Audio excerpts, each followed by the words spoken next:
we're gonna call Ghostbusters!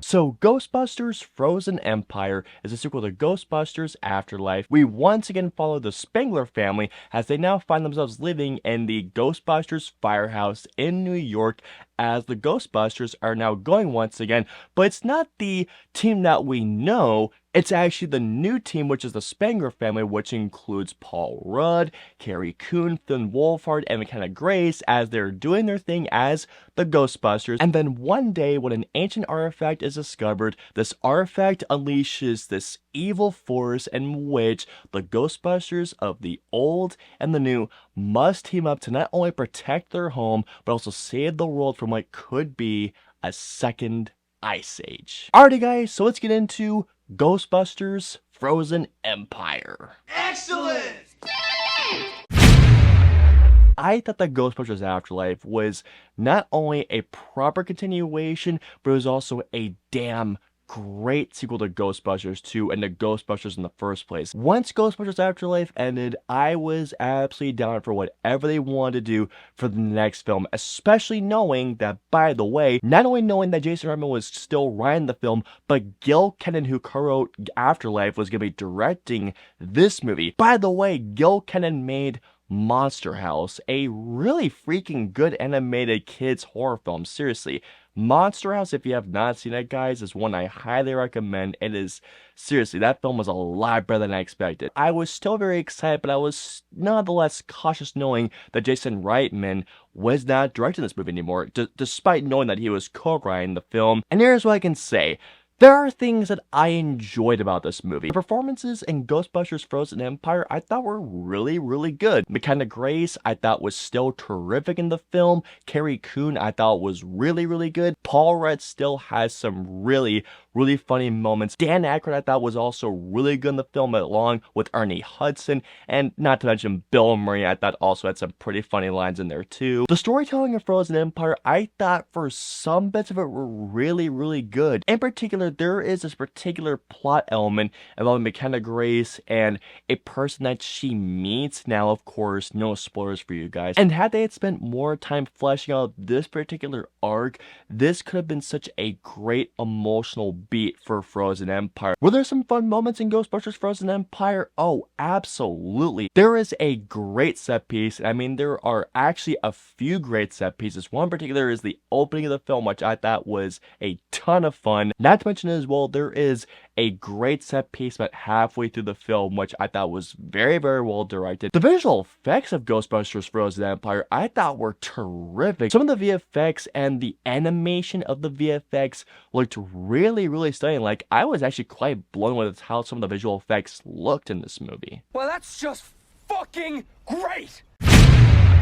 But, and this is gonna really hurt for me to say this because I was really looking forward to this movie, guys, knowing how much I loved Afterlife. I have a lot to say about Ghostbusters Frozen Empire, and I mean, I have a lot to say about this movie. But I found out within the overall storytelling of Frozen Empire that there were just a lot of wheels and cogs that were there, but they weren't truly rounded out as much as I had liked them to. First of which could have been, by the way, the best aspect of the entire film, which was this relationship between McKenna Grace, Phoebe's character, with this new character that she comes across. But by the end of this arc, I found that nothing was absolutely earned by the end of this. There was this entire bit of how McKenna Grace's character does something, once a certain thing happens to her, which leads to another thing that happens to her, and then once how this whole thing comes to an end, nothing about it felt like there was that emotional hit that I was expecting. Like, it just comes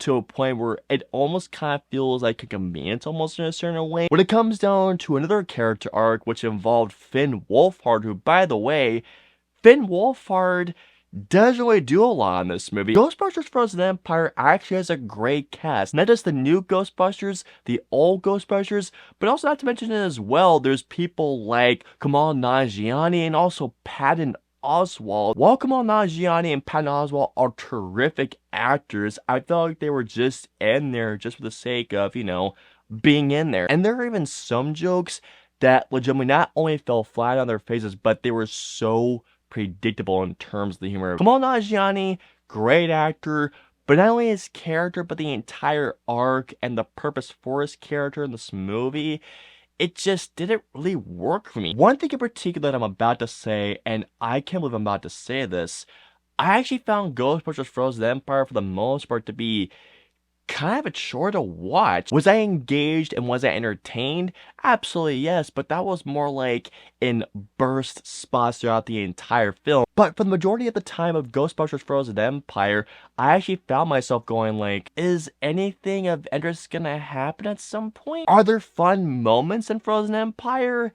Yes, but at the same time, outside of all those fun moments as a movie, that is not really that interesting, but it's a movie that is kind of a chore to sit through. Now, I wouldn't necessarily say I was bored in this movie because the movie did keep my attention to a fault. Afterlife just had this really great family element, and that family element of Ghostbusters Afterlife I thought was gone in Ghostbusters Frozen Empire. One thing in particular that I want to talk about, and this was something that I found to be criticized a lot in Afterlife, and it was something in that film that didn't really bother me, but those issues and that people saw in that movie, I saw in Frozen Empire, and that was a reliance of nostalgia and callbacks. Ghostbusters Afterlife, I thought, had this great mix of nostalgia, the callbacks, but also telling a new Ghostbusters story. Frozen Empire felt like it was just throwing in nostalgia at the cost of what could have been something like a really cool and a fun super movie. There is this particular thing that happens in Frozen Empire as a way to create set pieces. I saw what they were going for with this element, and it could have led to some really cool set pieces, but more than anything else, I thought this whole thing was just a big hindrance on what this movie was trying to accomplish. One more thing that I must talk about, and that is the overall third act of the movie. Now, of course, no spoilers. When it gets to a particular part that I was waiting for the entire film, it gets there, and then it ends. And that really bummed me out. Here we go. So overall, where Ghostbusters Afterlife felt like a proper continuation of the franchise and a damn excellent one at that, Ghostbusters Frozen Empire was a disappointment. There are some fun moments, sure, and there are glimpses of what could have been something great, but unfortunately, I found it to be an underwhelming step down. All in all, I'm gonna give Ghostbusters Frozen Empire a 2.5 out of 5. Did I feel the need to call? Unfortunately, no. So comment down below and let me know. Have you guys seen Ghostbusters Frozen Empire? What did you think of the film? Let me know below. If you guys want to follow me on social media, I'm on Facebook, Twitter, Instagram, and I'm also on Twitch. So if you guys want to follow me on all those social media platforms, all the links and the usernames are in the description below. I hope you enjoyed my review of Ghostbusters Frozen Empire. If so, please hit that like button, also subscribe, and don't forget that notification bell for my latest review goes live. If you guys want to see my previous 2 reviews, please click the right there or right there. And of course, until my next review or video goes live, I will see you all next time.